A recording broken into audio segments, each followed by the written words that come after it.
Algeria and Mali's relationship deteriorates, Morocco strategic moves. Since February 2025, Morocco has established a first ever joint military commission with Mali. By April 2025, Morocco has trained 165 Malian paratroopers with plans of 500 more.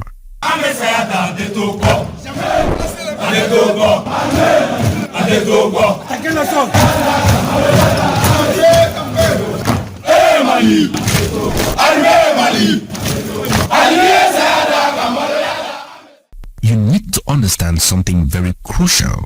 Algeria and Morocco have been bitter rivals since the 1970s, even closing the land border in 1994. Algeria and Morocco are so close, but then the land border is closed. You can't move from Algeria to Morocco freely. These two nations have competed for influence across Africa on all fronts. What happens when the ally you have taken for granted finds a new friend in your enemy? The Malian Prime Minister now calls Morocco a brother and border country, despite having no shared border. Meanwhile, Morocco's trade with Africa has reached $6 billion annually, while Algeria's economic outreach stagnates. With every diplomatic misstep, Algeria is watching its sphere of influence slip to Morocco. But then the stakes are about to get even higher.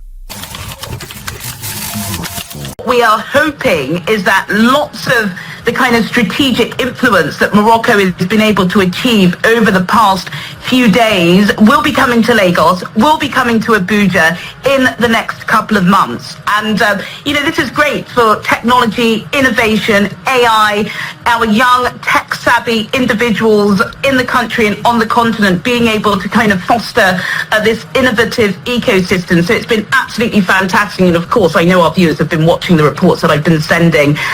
Okay, so but with over 130 countries represented here, it's clear the world is watching. What has the global turnout been like, and what does it tell us about Africa's innovation space? How is it being perceived internationally? I think it's been really exciting. As I said, over the past 3 days, we've heard nothing about Donald Trump, really, here in Marrakesh. Everything has been about, innovation and excitement. I think, GITEX Africa's been going for 3 years now. The actual GITEX brand is decades old, but the Africa brand hasn't been going for too long. Morocco appears to be the epicenter of bringing together all of these African startups, and it was absolutely jam-packed. You had over 45,000 participants and 1,400 exhibitors, and we had lots of startups from Nigeria. The event was huge in Marrakesh, and we hope we can replicate that in Abuja and Lagos. But to do that successfully, we need power, Will. We need the infrastructure right. We need people to be able to come to Nigeria and feel safe, feel like it is a place that they can do business and they want to invest and do funding. Very hopeful, very optimistic, and we just hope that we are going to be able to replicate what was seen in Marrakesh this week. And definitely, Juliana, we know that from what you said, it's been a real buzz, and there's been optimism and resilience there, especially when it comes to gender inclusion in the tech space. We're hoping that this, translates to greater heights for Africa and taking the spot in Africa's artificial intelligence movement. Thank you so much, Juliana Olaika, for sharing your perspective. Thanks, Will. Ce soir, dans Focus Santé, nous vous ouvrons les portes de la clinique périnatale Mohamed VI de Bamako. Cette structure sanitaire publique dédiée à la promotion de la santé de la mère et de l'enfant dispose de 3 services avec une capacité globale de 79 lits. Il s'agit du service de gynécologie obstétrique, de celui de la pédiatrie et de néonatologie, le service de réanimation mère et des soins intensifs. L'imagerie médicale et le laboratoire sont également disponibles. Plus de détails sur le savoir-faire de cette clinique avec Koumba Sissi et Sidiki Koulibaly. Don du royaume marocain au peuple malien, la clinique périnatale Mohamed VI, située à Sébenikoro, est créée il y a quelques années pour prendre en charge les grossesses à haut risque et les enfants de 0 à 59 mois. À cet effet, elle est dotée des appareils permettant d'apporter des soins de qualité aux patients. À la maternité de la clinique, si une femme enceinte arrive, elle est accueillie dans la salle d'urgence où toutes les décisions de traitement la concernant sont prises grâce à des équipements disponibles. On peut tout faire ici, conditionner, stabiliser la malade avant de l'envoyer soit en salle d'accouchement, soit au bloc opératoire ou même en hospitalisation. La salle d'accouchement, quant à elle, est dotée d'une table électrique qui s'adapte à toutes les positions que la femme en travail désire.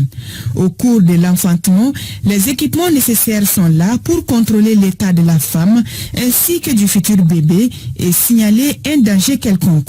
Nous avons le monito qui est là, ça permet de prendre les paramètres, la tension, la température, les battements du cœur de la maman. Et l'autre appareil qui est branché, cet appareil sert à soulever les bruits du cœur fœtal pour nous dire est-ce que cet enfant est en train de supporter le travail, est-ce qu'il y a un problème de souffrance, etc. Donc et aussi une notion sur les contractions pour voir si les contractions se passent dans les conditions normales. À la pédiatrie, précisément à la néonatologie, les prématurés sont suivis à travers des couveuses et d'autres appareils permettant de contrôler tous les paramètres des bébés. On désinfecte les nouveau-nés, on stabilise et puis on voit tous les paramètres avant de les faire rentrer en salle. Si c'est des nouveau-nés prématurés, nous allons les mettre dans la couveuse. Et en même temps, nous avons, pour faire passer l'alimentation et les médicaments, nous avons des pousse-seringues électriques. Ça permet de mettre la quantité de perfusion que nous voulons faire passer en 24 heures. Et puis ça, c'est la saturation. Avec ça, ça nous permet de surveiller les nouveau-nés. En cas de problème, nous pouvons agir très rapidement. Nous disposons l'appareil de photothérapie très performant qui permet d'éliminer l'ictère néonatal qu'on appelle jaunisse chez les nouveau-nés. Nous savons que l'ictère néonatal, ça peut monter au niveau du cerveau, détruire les cellules du cerveau et entraîner des infirmités à vie. Ces 2 dernières années, nous avons réalisé plus de 3000 consultations pédiatriques, des enfants de 0 à 5 ans, et nous avons hospitalisé environ 300 nouveau-nés, dont majoritairement des nouveau-nés prématurés. En cas de problème de santé, le bébé est transféré à la néonatologie, la maman à la salle de réanimation et soins intensifs. Le service de réanimation mère a une capacité de 6 lits. Tous les lits sont équipés de moniteurs pour prendre en charge les femmes qui viennent en détresse respiratoire ou en détresse circulatoire ou en détresse neurologique dans le péripartum, c'est-à-dire dans les périodes qui entourent l'accouchement. Et au niveau des soins intensifs, la modernité touche aussi les appareils qui vont faire circuler les médicaments, qu'on appelle généralement les pousse-seringues électriques, et nous pouvons effectuer des radiographies au lit des malades. Les surveillances sont effectuées de sorte que l'équipe soignante de dehors peut voir tous les paramètres. En plus de ces 3 services dédiés à la mère et à l'enfant, les services de l'imagerie médicale et le laboratoire sont également dotés de plusieurs appareils pour le diagnostic des pathologies. Nous avons un scanner Optima 16 barrettes de General Electric. Il est couplé à un injecteur automatique. Cet appareil nous permet de réaliser tous les différents types de scanners. Nous sommes en mesure de réaliser en situation d'urgence comme dans les jours ouvrables, les examens de scanner, de radiographie ainsi que d'échographie. En plus de ça, nous avons acquis tout récemment un appareil de mammographie. Donc la particularité même du service de radiologie, c'est surtout la présence d'un système de sauvegarde des données qu'on appelle communément le PACS. Donc ce système permet de sauvegarder les données sur au minimum une 20aine d'années. Nous avons une unité d'hématologie, une unité de biochimie, et une unité de sérologie et immunologie. Nous avons aussi une unité de banque de sang. Par rapport aux équipements, nous avons vraiment des équipements d'ingénierisation qui nous permettent aujourd'hui de faire des analyses plus poussées. Par exemple, nous avons un appareil de Qualis qu'on appelle Qualis 3, cet appareil qui nous permet de faire le phénotypage et le groupage systématique. Ça, c'est le groupage de façon automatique. Nous avons aussi des automates d'hémostase qui nous permettent d'aller vite en cas d'intervention d'urgence pour le bilan préopératoire. La clinique périnatale Mohamed VI n'est pas utilisée à hauteur de souhait.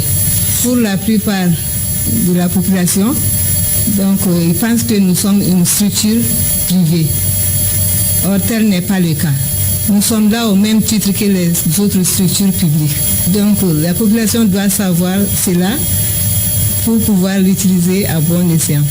Les services de l'imagerie médicale et le laboratoire sont ouverts à tous les patients qui peuvent y faire leurs examens médicaux.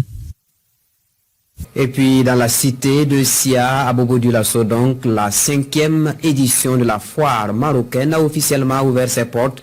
La foire présente une gamme variée de produits marocains allant de la maroquinerie aux produits alimentaires en passant par des tenues vestimentaires. La foire se poursuit jusqu'en fin juin prochain. L'ambiance du premier jour avec Kassoum Melogo et Ismaël Satunebali. Un 5e rendez-vous avec la population de la cité de Sia. La foire marocaine dépose ses valises à Bobo-Dioulasso avec la même ambition affichée depuis lors. Satisfaire la clientèle et conquérir de nouveaux acheteurs. Pour ce faire, plusieurs produits sont proposés ici. Déjà, les premiers visiteurs tirent satisfaction pour ce qui leur est donné à voir. Qui pour des chaussures, qui pour les épices, l'habillement, bref, chacun y va en fonction de son choix. Je suis de passage pour un atelier de formation ici et dès que j'ai vu les affiches, j'ai fait un tour pour voir et vraiment ce que j'ai vu, c'est du waouh. Moi-même j'en ai profité, j'ai pris 2 paires, un mocassin et puis une paire de souliers. C'est de meilleure qualité et le prix aussi est abordable. J'avais déjà entendu leur présence l'année passée, mais l'année passée je n'ai pas pu venir. Mais cette année, Dieu m'a permis que je vienne visiter. Sinon vraiment c'est une bonne foire.